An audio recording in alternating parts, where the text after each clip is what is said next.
Hello mga kanegosyo, welcome sa aking channel. Ang pag-uusapan natin ngayon ay ang tamang paggamit ng credit card sa printing business. Marami kasi tayong mga kanegosyo na takot gumamit ng credit card dahil baka mabaon daw sila sa utang. Pero sa totoo lang, advantage ang pagkakaroon ng credit card kung ito ay gagamitin nyo sa business. So ito yung ginagawa ko sa tamang paggamit ng credit card sa printing business. Number 1 ay bumibili ako ng printing materials na fast moving. Yung mabilis mabenta tulad ng bond paper, photo paper, sticker, laminating film, at iba pa. Yan yung mga fast moving na pwede nating bilhin gamit yung ating credit card. Number 2, gamitin nyo yung credit card nyo para hindi kayo ma-out of stock sa printing business. Mas maganda kasi yun para ma-provide nyo yung mga pangangailangan ng customer nyo. Number 3, gamitin nyo yung credit card nyo sa pagpapaikot ng pera. Kasi sa credit card, makakautang tayo ng walang interes ng hanggang 1 buwan.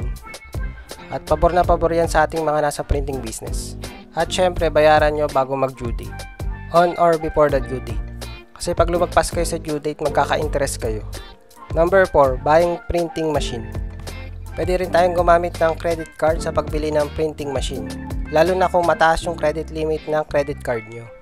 Yung ibang ginagawa, nagpapa-order muna bago bumili ng printing machine. Para kahit papano masambot na yung puhunan. At pwede nyo rin gawin yun mga kanegosyo. Kung sobrang mahal naman ng printing machine, ay pwede nyo namang i-installment gamit yung credit card nyo. Yun nga lang, may interest siya. Pero kung kaya nyo naman bayaran within 1 month, mas maganda yun. Para wala tayong interest mga kanegosyo. Number 5, gamitin nyo yung credit card nyo para magkaroon kayo ng ekstrang pera na magagamit nyo sa inyong negosyo. Huwag nyo gagamitin sa luho at bisyo. Magkakaproblema talaga kayo kanegosyo pag doon nyo ginamit yan. Number 6, gamitin nyo yung credit card nyo sa pagme-maintenance ng mga printer nyo.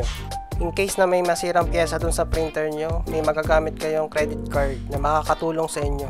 Lalo na kung wala kayong ekstrang pera sa pagbili ng pyesa. Kasi sa totoo lang, mahal ang pyesa ng mga printer. Depende pa yan sa brand. Kalimitan pa nasisira sa printer yung head.